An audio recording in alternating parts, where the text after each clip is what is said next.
Dans cette vidéo, on va apprendre à servir de Jupyter Notebook. On va utiliser la distribution Anaconda, qui est une distribution libre et gratuite. J'ai ajouté aucun supplément, aucune librairie supplémentaire, elle vient d'être installée. Donc ça peut être installé tel quel dans n'importe quel lycée. Quand on lance Anaconda, on a cette page qui apparaît. Pour utiliser Jupyter, il faut lancer ce qu'on appelle un serveur, qu'on lance en cliquant sur Launch. Le navigateur s'ouvre, on obtient une page qui ressemble à celle-ci. Pour faire un nouveau fichier, il suffit de cliquer sur Nouveau. Si un fichier existe déjà, on clique dessus. On peut faire un notebook en Python 2 ou Python 3. Ici, on va faire en Python 3. Un nouvel onglet s'ouvre. On a alors ce qu'on appelle un interpréteur interactif. Si je fais quelques lignes de Python, A égale 42, je fais A plus 50. Je clique alors sur Run et j'ai le résultat. Il est capable d'interpréter du Python. On est également capable d'écrire du texte. Dans ce cas-là, à la place de code, on va se mettre sur Markdown. Alors là, je peux écrire toutes sortes de textes. Mon texte. Encore une fois, je clique sur Run pour voir le résultat. Alors, cliquer tout le temps sur Run, c'est parfois un petit peu casse-pied. Donc, il y a un certain nombre de raccourcis qui existent, si on le souhaite. Dans Aide, raccourcis, on a tous les raccourcis disponibles. Pour exécuter le code sans avoir à cliquer sur Run, il suffit d'appuyer sur CTRL et Entrée. Le bloc de texte Markdown est plus évolué encore que ça. On peut faire plus que simplement écrire du texte comme ça. On est capable, avec la syntaxe Markdown qui se trouve sur Internet, de faire des titres en mettant un dièse, comme ceci, un sous-titre en mettant deux dièses, mettre du gras en mettant deux étoiles, mettre du code en mettant des backquotes, de mettre du latex en mettant du dollar,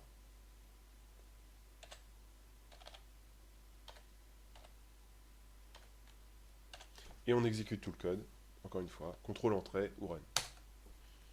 On peut même mettre, si on le souhaite, si on connaît la syntaxe, mais c'est absolument pas obligatoire, tout ça, on peut très bien n'utiliser que du texte comme dans Word, sans jamais essayer de faire autre chose. Si on le souhaite, on peut aussi utiliser du HTML. Par exemple, si je veux passer une ligne, je vais faire truc truc.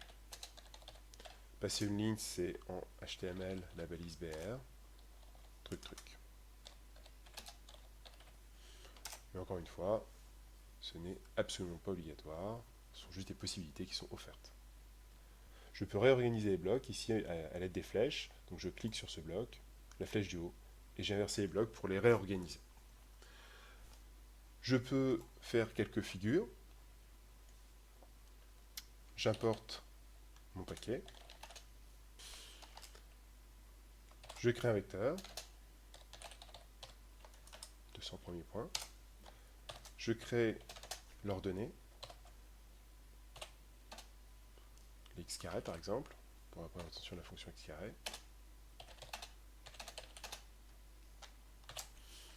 Et simplement le plot xy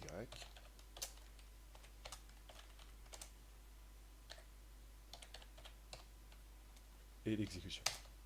Alors ici on voit que dans ma version de Jupyter, la sortie n'est pas la bonne, ça ne donne pas une figure, ça donne l'objet.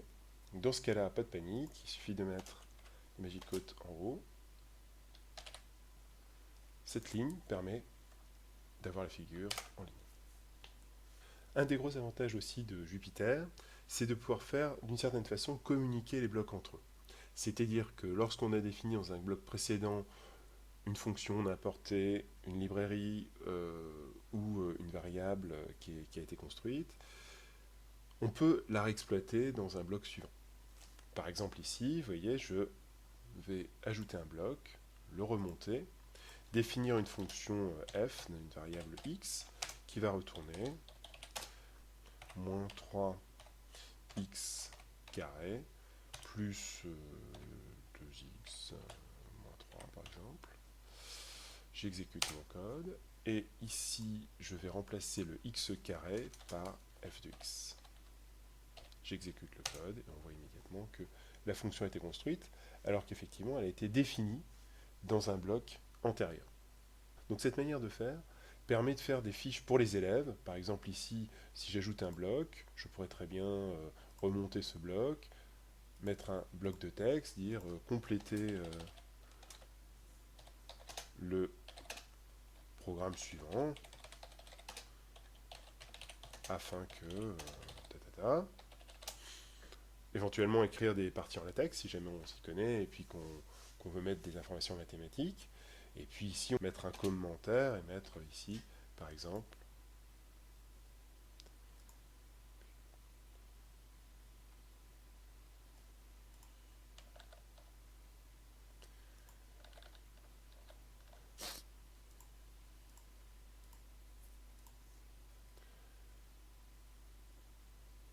mettre éventuellement du code LaTeX, si on s'y connaît, si on veut mettre des informations mathématiques, et puis après mettre une partie ici à compléter, c'est-à-dire que ici je pourrais très bien mettre un trou, et puis un commentaire, un petit peu plus loin comme ça, à compléter. Et puis l'élève devrait compléter cette partie pour pouvoir exécuter le code et voir si ça fonctionne. Ce qui permet de structurer déjà un petit peu le programme pour les élèves, leur faire des fiches TP, sans avoir à leur faire recopier ou donner des parties de code qui ne sont pas intéressantes, du type création de figures, importation de paquets, des choses comme ça. On peut renommer le fichier ici en mettant un nom. Et enfin, on peut exporter la fiche avec un certain nombre de formats dans fichier télécharger au format. Alors le IPYNB, c'est le notebook, hein, c'est le fichier en entier. Si vous voulez partager la totalité du code, c'est ce fichier-là qu'il faut exporter. Vous pouvez avoir un seul fichier Python où il y aura tous les programmes, et le texte sera sous forme de commentaire. Ça peut être aussi une page HTML. Vous voyez, si je clique sur HTML ici, il me crée la page HTML. Je peux télécharger au format PDF aussi, si je veux, ce qui me crée un document PDF. Je peux le télécharger aussi au format LaTeX, si je connais le LaTeX. Aussi, si on cherche à avoir un point doc pour le Word, on peut le télécharger au Markdown. Ce format-là, alors ça n'assure pas toute la portabilité, mais en tout cas, une bonne partie du document sera exporté correctement. On l'exporte en Markdown, et après, il y a la possibilité de transformer le Markdown en doc, par exemple avec un convertisseur en ligne, mais il y a d'autres solutions. Là, il y a Cloud Converter. On sélectionne le fichier et il nous sort un fichier doc.